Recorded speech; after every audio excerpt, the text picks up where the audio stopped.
Չէ, պարոն Ֆարմանյան չենք հոգնել ու կրկնելու ենք այնքան, մինչև որ թալանը վերադարձվի ու վերադարձնելու եք, այդ թվում ձեր ֆրակցիայից պարոն Տարփինյանի հայրը, պարոն Ղազինյանի հայրը, պարոն Գևորգյանի հայրը, Մի ընդհատեք տեղից, պարոն Ղազինյան, մի ընդհատեք,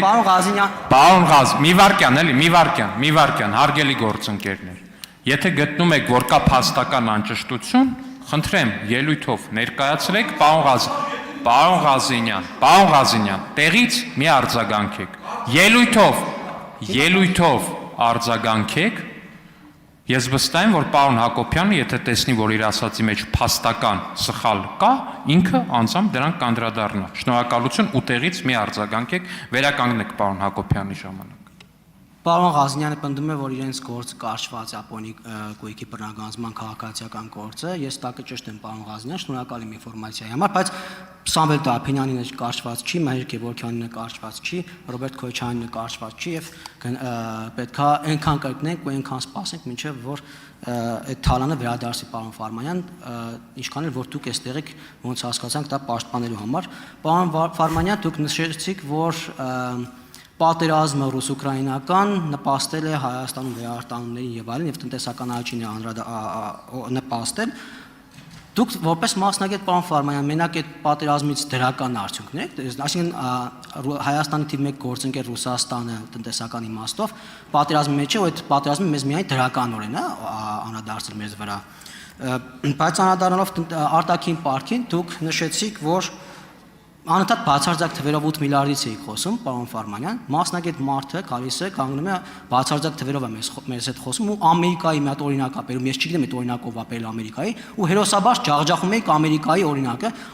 օրինակը շատ վատ օրինակ է, մենք մեզ հետ ենք համեմատում, պարոն Ֆարմանյան, ու 2017 թվականին պարկ գնա հարաբերակցությունը եղել է 59%, հիմա 2025 թվականին պարկ գնա հարաբերակցությունը 49% է, այդ դա է լավագույն ցուցանիշը ցույց տալու համար, թե Հայաստանի արտաքին պարտքը ինչպիսի դինամիկա ունի։ Այսինքն մեր պարտքի բեռը իջել է այս տարիների ընթացքում։ Պարոն Ֆարմանյան, հիմա ասում եք, ես նոր քաղաքական մշակույթի կողմնակից եմ։ Այս մշակույթի կողմնակիցն եք, որ գաք մանիպուլատիվ ելույթներ ունենաք ու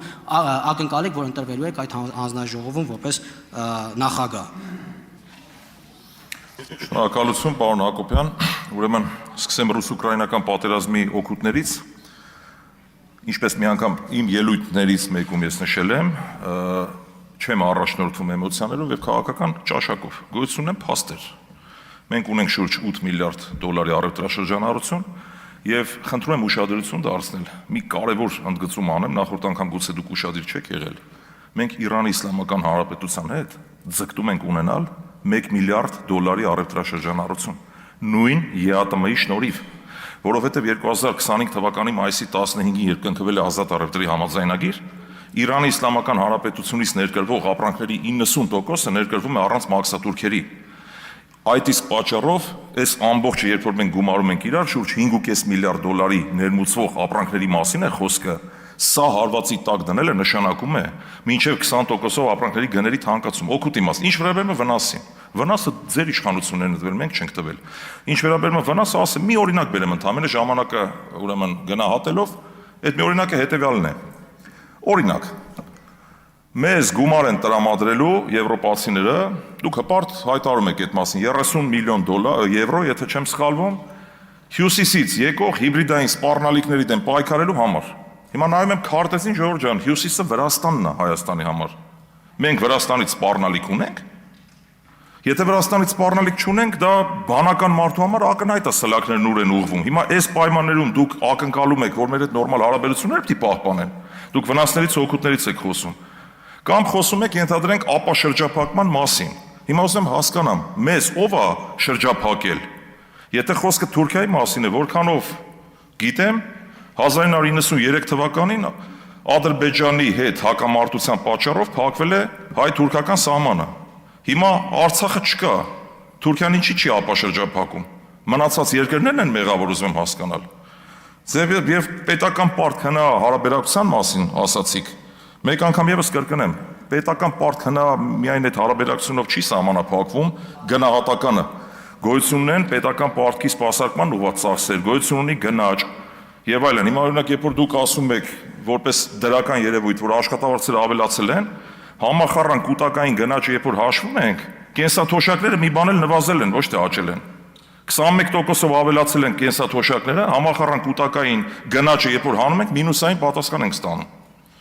Եվ այս առումով անընդհատ մատնանշել ՀՆԱ պետական պարտք հարաբերակցությունը այդքան տեղին չի։ Իսկ Ամերիկայի Միացյալ Նահանգների հետ ձեր գործընկերներն են համեմատել, ես չեմ համեմատել։